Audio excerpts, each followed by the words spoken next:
The Denver Broncos have been named in a lawsuit along with the NFL filed by former edge rusher Randy Gregory in Arapahoe County, Colorado court.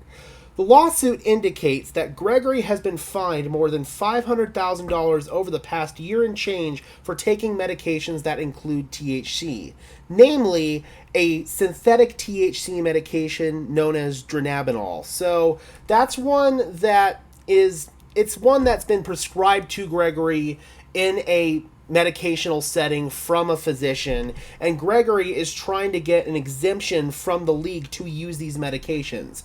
He was denied that therapeutic use exemption and was subsequently fined over $500,000 by the NFL. The Broncos, though they were named in the lawsuit, were not involved with levying the fines, per Parker Gabriel of the Denver Post. In 2020, the NFL's new CBA made it to where players could no longer be suspended for the use of cannabis. Previously, Gregory had suspensions in his career that were directly related to testing positive for cannabis. Now, what happens is you can get fined. So the fine schedule, players are fined a half-week salary for a positive test for THC, with the penalties increasing to 3 weeks' pay later in the process. That is the highest that it can go.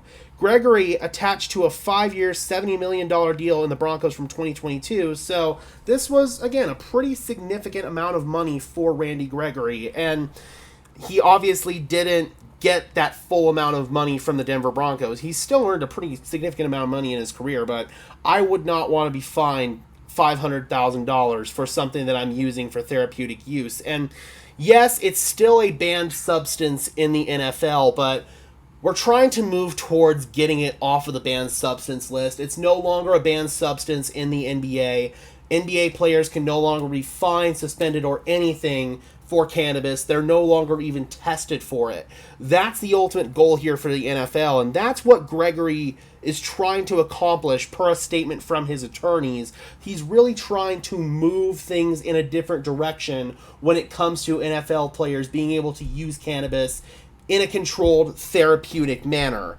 And I think everybody, or a lot of people on this channel, know my stances on cannabis. I use it for basically the same reasons that Randy Gregory does. And I'm somebody who believes that it is my right as a citizen of Colorado to use these products, and Gregory claims that it is also his right as a citizen of Colorado to use these products, and that his employer should be able to grant that therapeutic exemption.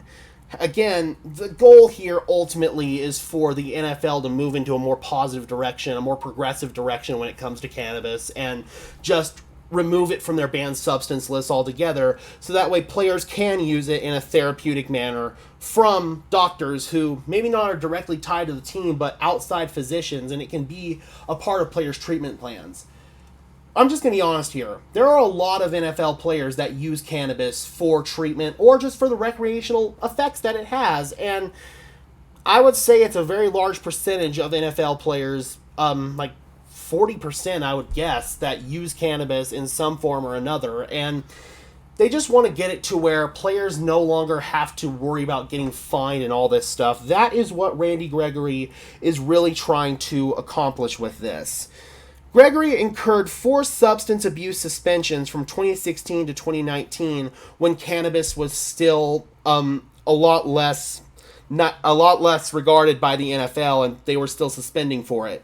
He missed all of 2017 and 19 due to the bans, playing in only 2 games in 2016 as well. Gregory then was able to kind of get some of these demons behind him. The NFL laxed their cannabis laws, and he was able to, in turn, see some of the more productive years of his career. Now, he wants to be able to continue to use it to help treat mental illnesses such as social anxiety, which I suffer from. I can sympathize on that, as well as post-traumatic stress disorder. So, again, man, I fully support Randy Gregory in this, and I'm not exactly sure why the Broncos are named in the lawsuit and his most recent team as well as his current team are not. And again, this is something that's more so directly related to the NFL. They're the ones who are levying these fines.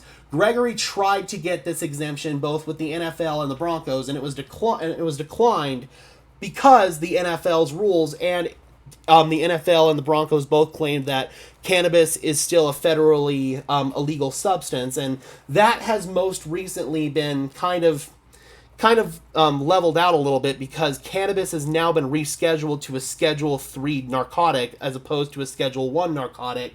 That's the first steps towards getting it fully legalized. So this is a whole convoluted mess that, quite frankly, shouldn't even be happening. Randy Gregory should be able to use whatever medicines are available to him, and hopefully this lawsuit accomplishes what it is set out to accomplish, and that is freeing up the player's abilities to use these medicines in a therapeutic light. All right, Broncos country, let me know your thoughts on Randy Gregory suing the NFL as well as the Denver Broncos in the comment section below. I would love to hear your thoughts as always. Be sure to leave a like on this video as well as subscribe and ring the bell so these videos appear in your notification feed. I would really appreciate it, guys. Those are two free and easy ways to show your support. Helps tell YouTube's algorithm to push us out and helps us get seen by more and more members of Broncos country just like you and me. And until next time, guys, I'm your host, Gage Madrid, saying peace out.